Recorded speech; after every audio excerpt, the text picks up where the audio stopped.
Practice set 17। आइए आप लोग देखते हैं क्वेश्चन स्टार्ट हो जाता है यहाँ से। निम्नलिखित में से कौन सा राज्य पड़ोसी देश भूटान के साथ सीमा साझा करता था? कौन कौन है? असम है, पश्चिम बंगाल है, अरुणाचल प्रदेश। सब के सब करेगा किसके साथ सीमा साझा? भूटान के साथ। भूटान प्यारा देश है, करेगा। अरावली पहाड़ी के पश्चिम छोर से निम्नलिखित में से कौन सी नदी निकलती है? देखिए भाई, अरावली पहाड़ी ये हो गया, तो यहाँ से जो है अरावली पहाड़ी के पश्चिम से निकलने वाली है, तो ये लूनी भी निकलेगी, माही भी निकलेगी, तो बोथ नदी हो गया आंसर। सैंडल पीक की अवस्थित कहाँ पे है? सैंडल पीक जो है उत्तरी अंडमान में अवस्थित है। दिए गए विकल्प में से कौन सा कृष्णा की सहायक नदी नहीं है? कृष्णा की सहायक नदी नहीं है, कौन सा है? तो ये देखिए, अमरावती है, ये है, पंचगंगा है, मूसी है, लेकिन ये पेनगंगा नहीं है। कौन नहीं है? पेनगंगा हो गया अपना उत्तर। भारत के किस क्षेत्र में अत्यधिक सिंचित खेती होती है? तो दक्कन के क्षेत्र में सिंचित खेती होती है। सिंचित खेती का अर्थ क्या हुआ? देखिए, दक्कन क्षेत्र ये है, ये क्षेत्र जो दक्कन है, महाराष्ट्र गुजरात का क्षेत्र दक्कन होता है। असिंचित खेती का अर्थ क्या हुआ? यहाँ सिंचाई के द्वारा ही होगा, समझे।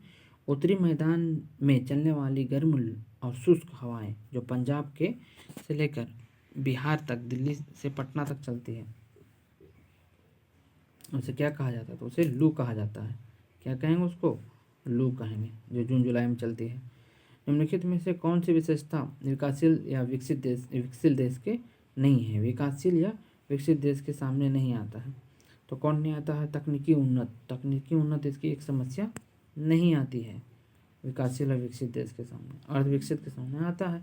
जीएसटी किस प्रकार का कर है? अप्रत्यक्ष कर है। जीएसटी कैसा कर है? अप्रत्यक्ष है। सार्वजनिक क्षेत्र में निवेश करने को क्या कहते हैं? तो निजीकरण कहते हैं।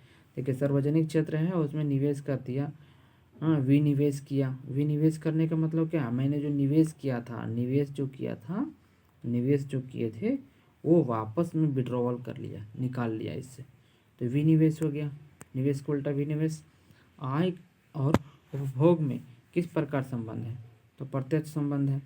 आय बढ़ेगा, उपभोग भी बढ़िया करेंगे, तो प्रत्यक्ष संबंध हो गया ये। नेक्स्ट क्वेश्चन देखिए, निम्नलिखित में से कौन सा जलवायु परिवर्तन का घटक मुख्य रूप से कारण है? कौन सा कारण है? तो ये कारण देखिए, प्रदूषण है ही है।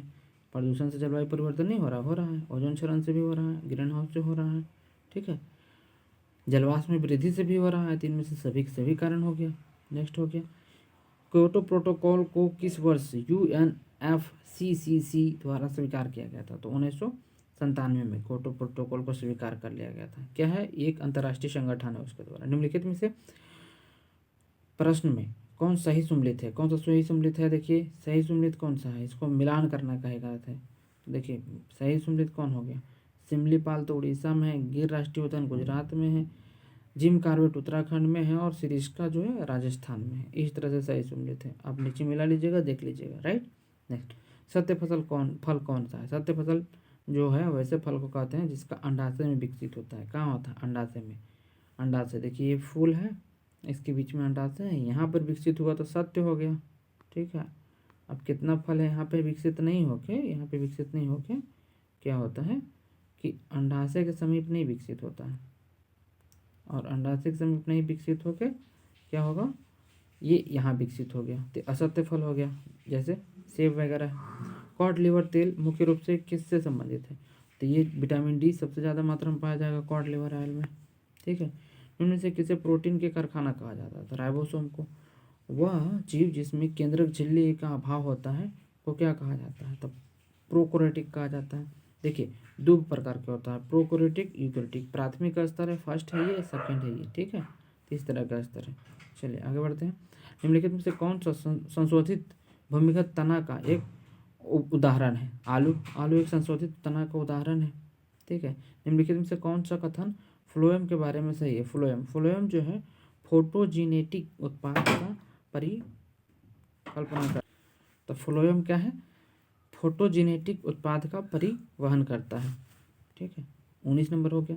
20वां नंबर क्वेश्चन देखिए, स्थलीय हरे पौधे की पंक्तियों से किस मात्रा में उपलब्ध होता है सौर ऊर्जा को खाद्य ऊर्जा में परिवर्तित करता है? तो 1%। देखिए, जितना भी ऊर्जा हमारे पास आएगा सन से जो भी ऊर्जा लेके आएगा, इसका मात्र 1% ही हम लोग उपयोग कर पाएंगे, समझे।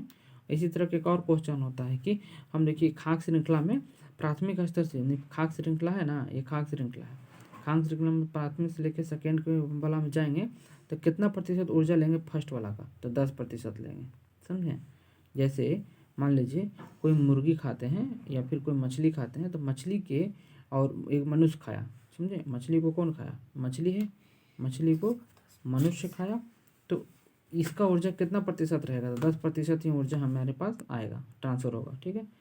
कैल्शियम कार्बोनेट का उपयोग हरे फलों को पकाने के लिए किया जाता है, जो होता है क्योंकि किया जाता है, तो ये क्या होता है, एसिटिलीन गैस इससे निकलता है, और जो पौधे के, हरे पौधे के या फिर फलों को पकाने के लिए किया जाता है।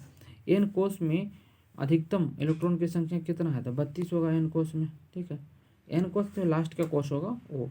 आवर्त सारणी के किस समूह का नाम बताएं जिसमें ऐसा तत्व होता है, तो कितने तत्व होते हैं, गैसीय तत्व 18वां होता है, किसमें होता है, 18वां होता है गैसीय तत्व।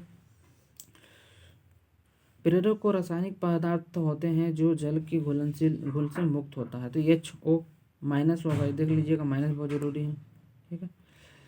अस्थितीय ऊर्जा के संबंध में प्रबंध के निम्नलिखित में से कौन सा कथन सत्य नहीं है, देखिए सभी सत्य है। अस्थितीय ऊर्जा कार्यशील होता है, बिल्कुल होता है। ऊंचाई में परिवर्तन आने पर अस्थितीय ऊर्जा में परिवर्तन नहीं होता है, नहीं होगा, बिल्कुल नहीं होगा। अस्थितीय ऊर्जा संचित नहीं होती है, तो अस्थितीय ऊर्जा क्या है, संचित नहीं होती है, नहीं जी संचित होती है। तो आप देख लीजिए इसमें अस्थितीय ऊर्जा क्या होती है, संचित कर सकते हैं। ऊंचाई में ले जाएंगे तो अस्थितीय ऊर्जा घट जाएगी, ठीक है, और गतिज ऊर्जा बढ़ जाएगी। इसका अस्थितीय ऊर्जा कार्यशील होता ऊर्जा है, नहीं कार्यशील ऊर्जा नहीं है, ये स्थित रहने वाला ऊर्जा है, इसीलिए तो स्थिति नाम है। निम्नलिखित में से कौन सी तरंग अनुप्रस्थ तरंग है, अनुप्रस्थ तरंग जो है सर्पिला स्प्रिंग में उत्पन्न तरंग जो है, सर्पिलाकार स्प्रिंग है जो एक, देखिए इस तरह का स्प्रिंग है, इसमें जो उत्पन्न तरंग होगा वो कैसा है, तो ये जो है उत्पन्न जो इसमें तरंग होगा ये जो अनुप्रस्थ होगा, ठीक है। भारत का प्रथम निर्यात उपयोगीकरण क्षेत्र EPZ का सृजन हुआ, कहाँ हुआ, तो कांडला में हुआ। कांडला क्या है, बंदरगाह है, बंदरगाह मतलब क्या हुआ, हार्बर, ठीक है। हार्बर का मतलब क्या हुआ, तो हार्बर नदी के किनारे लगाए जाने वाले जहाज़ों के जो गोदीवाड़ा होता है उसे कहते हैं। भारतीय पंचवर्षीय योजनाओं का प्रमुख उद्देश्य क्या है, स्वावलंबन, पांचवी पंचवर्षीय योजना भारतीय में पांचवी पंच स्वावलंबन, विदेशी सहायता पर निर्भर कम करना, ठीक है। पहले हम लोग खाना मंगाते थे बाहर से, खाने खाता ही नहीं। भारतीय चारागाह एवं चारा अनुसंधान संस्थान कहाँ है, तो ये झांसी में है। चारागाह चारा अनुसंधान संस्थान जो है झांसी में, झांसी कहाँ है, उत्तर प्रदेश। संविधान के किस अनुच्छेद के अंतर्गत किसी व्यक्ति की विदेश यात्रा के अधिकार को संरक्षित करता है, तो अनुच्छेद 31। प्राणिक दैविक स्वतंत्रता है ना, तो 21 जो है इसमें करता है, ठीक है। नेक्स्ट क्वेश्चन देखिए अब, नेक्स्ट क्वेश्चन आ गया, सेवा के अधिकार की अवधारणा सर्वप्रथम किस देश से लिया गया है, तो सेवा का अधिकार जो है ब्रिटेन से लिया गया है।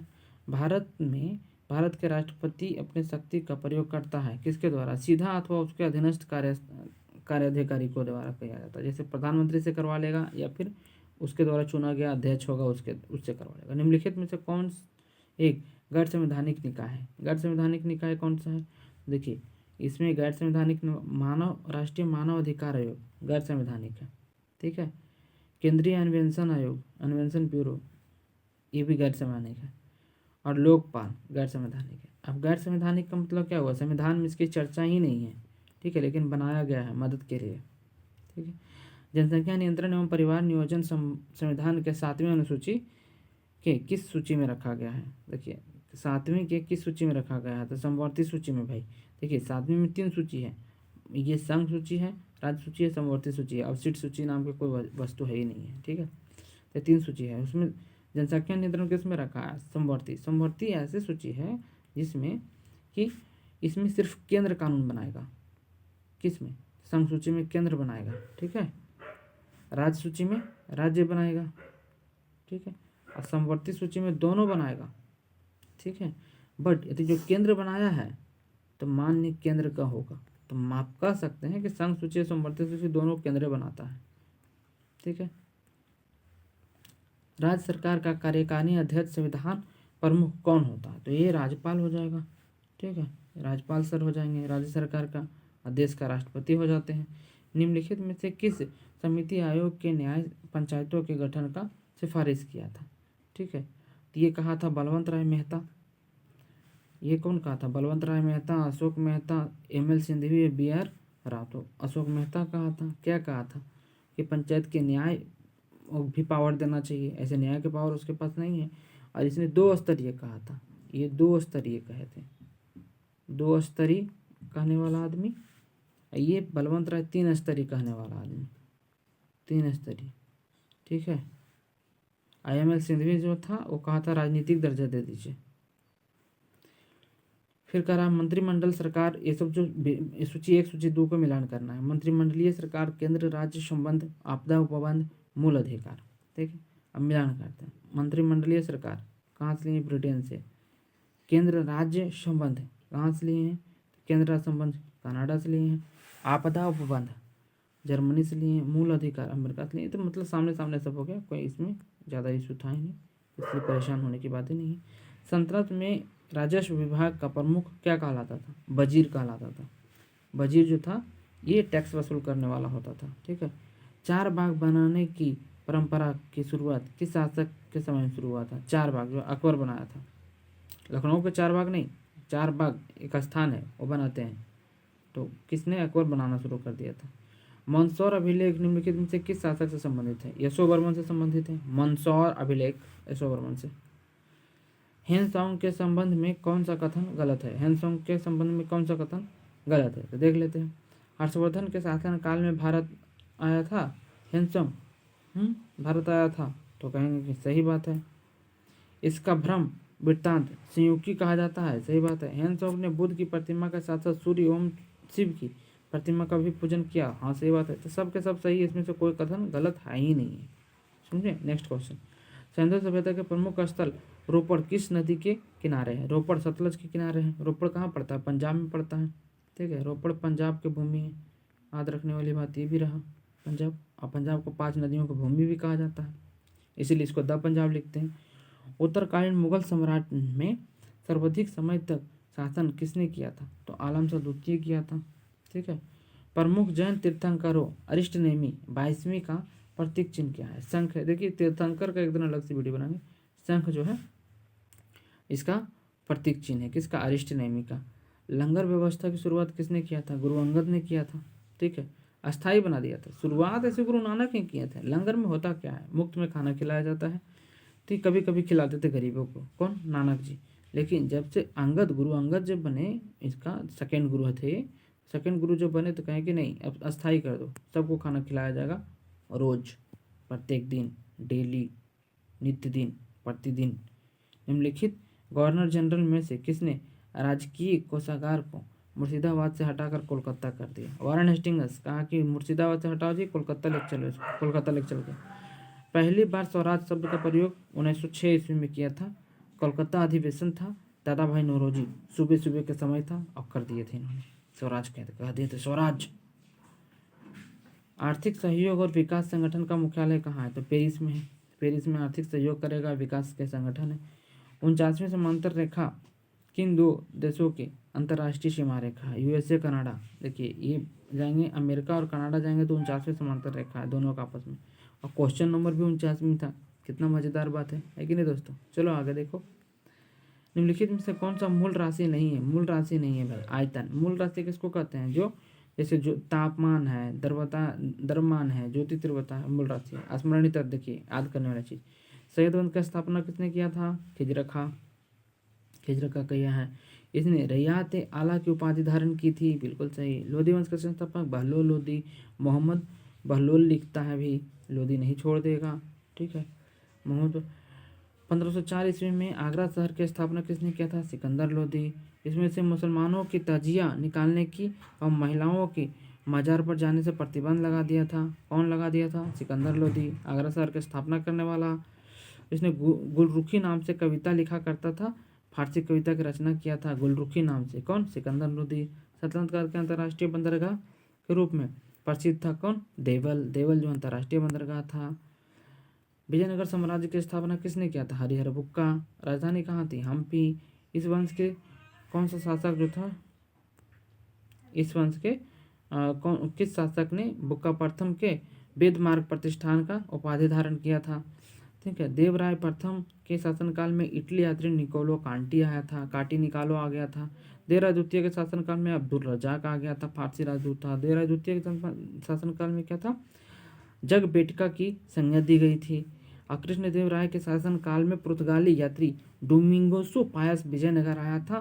कृष्णदेव राय के शासनकाल में ही पुर्तगाली यात्री बारबोसा विजयनगर आया था। अचुत्या राय के शासनकाल में पुर्तगाली यात्री नुनुज विजयनगर की यात्रा किया था। देखिए यात्रा कौन कौन कर रहा है जो देखते जाइएगा। मुगल शासक बाबर ने अपनी पहली आत्मकथा में कृष्णदेव राय को एकदम महान, दक्षिण के सबसे महान शक्तिशाली शासक माना है। कौन? बाबर माना है। कृष्णदेव राय ने दरबार में तेलुगु साहित्य की प्रसिद्ध कवि थे जिसको अष्टदिग्गज कहा जाता था। विजयनगर साम्राज्य के पतन का कारण तालीकोटा का युद्ध हुआ था जो 23 जनवरी 1565 ईस्वी में हुआ था। तालीकोटा हुआ, विजयनगर खत्म। समझे? तो विजयनगर बना किससे था? तो ये बहमनी साम्राज्य को हटाकर बना था। ठीक है, इस तरह से आप देख सकते हैं हमने सारा का सारा कवर कर लिया। बाकी का अगले वीडियो में मिलेंगे। That's all, thank you for today, goodbye, thank you, like share subscribe.